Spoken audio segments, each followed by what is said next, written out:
In this second deleted level, which is an extended sequence of the sewers in Seattle, this comes on the heels of where Ellie goes into a building and she survives an attack by stalkers and gets thrown out of a window and gets swept away by the current. And then we cut this section that used to be there in the final game. Now you will get to play it. So this was a way to get a bit more interesting puzzles, interesting traversal, figure out how Ellie can navigate the sewers with the fighting current. Ultimately, with a lot of these levels and these sequences, the reason why we cut them were for pacing purposes. But here it is for you in this very kind of raw form that part of it will feel finished, parts of it will feel like assets are missing as far as audio, animation won't be final. But it's a glimpse into what a game looks like when it's months away from finishing. Enjoy.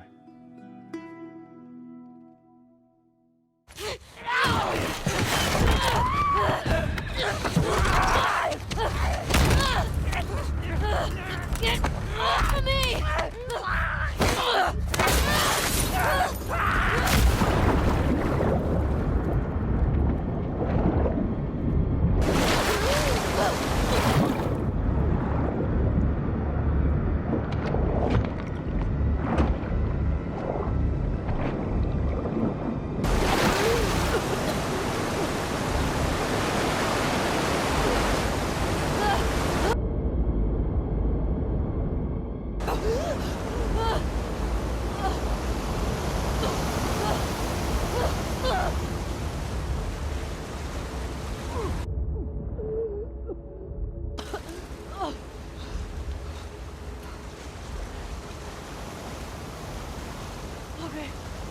Okay.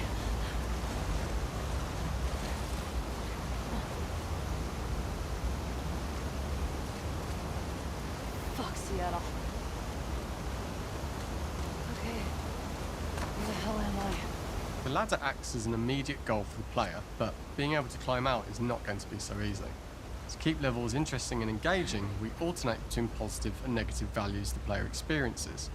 Here, it's a positive to have found a ladder, but then a negative to discover it's not the solution.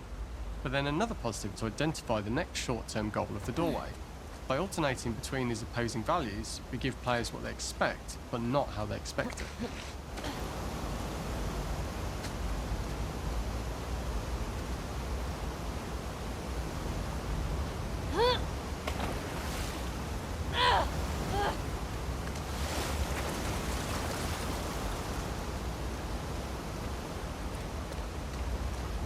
This level, internally known as Find Nora, was quite long in duration as we had to make Ellie traverse a far distance to the opposite side of downtown Seattle.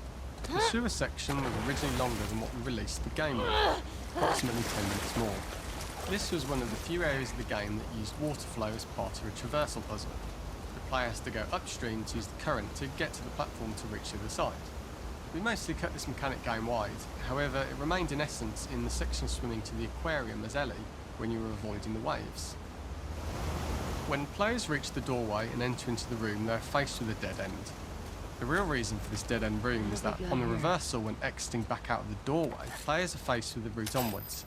A pipe that they'd not been able to see when they were swept past it on the way in, and something that was hidden from view when on the side platforms. The intention here being that the only option is to go off the standard path in order to search for a way out.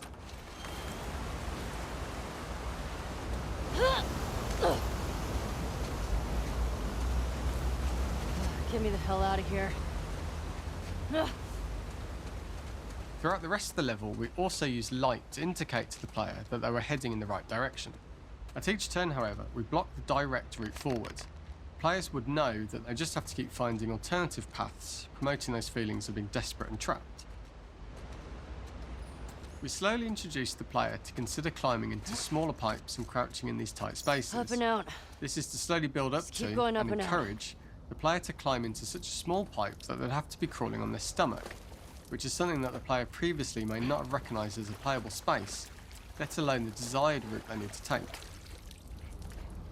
We added a tiny space just to reward the player's exploration with a pickup item, and we made sure it was something that made sense that you'd find in this area, a canister and all the garbage that had been washed into the sewers from the surface.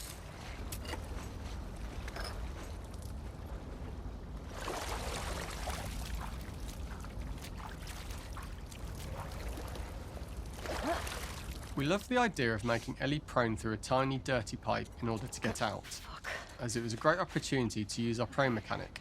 The unique camera setup your was shit, created to Ellie. support crawling in these pipes, as the standard prone camera is much higher above the player. We also created custom collision in order for Ellie to manoeuvre in these tight spaces easily.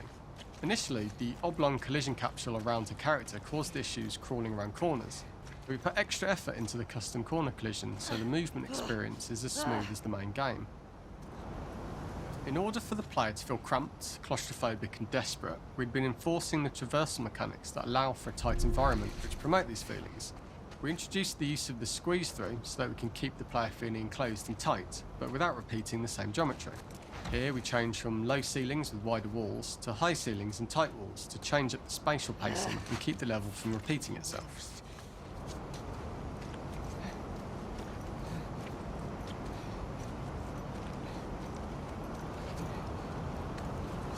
Shit, Mr. Guy.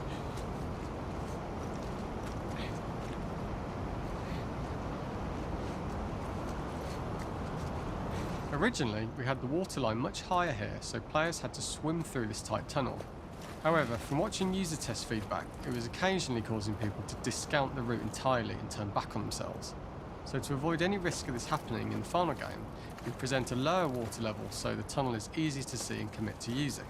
Although this isn't as impactful without the prone swim, it's the better decision as it means a smoother experience for the player with no backtracking frustration. As we surface from the water and over the crest of the slope, we reveal what is further in this tunnel. A clicker that's sprouted and the fungus has grown on the sides of the pipe. It was great to see people who user tested this area becoming increasingly worried as we forced the player to squeeze past the fungus and inches away from the clicker's face, all the time not being sure whether the clicker might be alive or attack them. Although we aren't as cruel as to force a clicker attack in such close proximity, we do have a payoff for this moment. This clicker momentarily turned into Joel to show Ellie's PTSD from what happened to Joel at the start of the game. Ultimately, we decided to save this moment for the farm level, as it was more impactful there because it could become the centrepiece of that experience. Whereas in the sewers, we weren't able to make it as much of a narrative point and give it the breathing room and reaction time that it deserves, given the tight space. Oh, shit!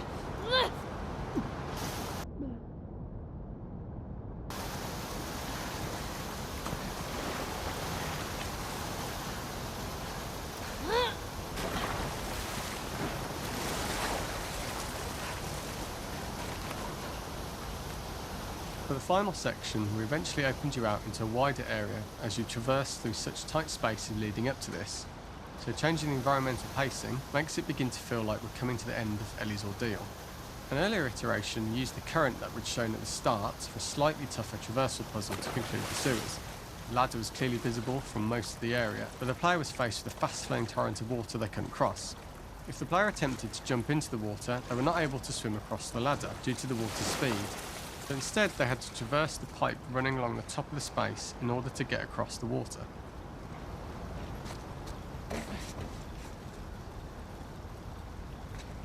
Using this pipe was retained in the iteration we shipped with, as it's the last of the extreme methods Ellie has to undergo in order to escape the sewers, and what she will go through in her pursuit of revenge.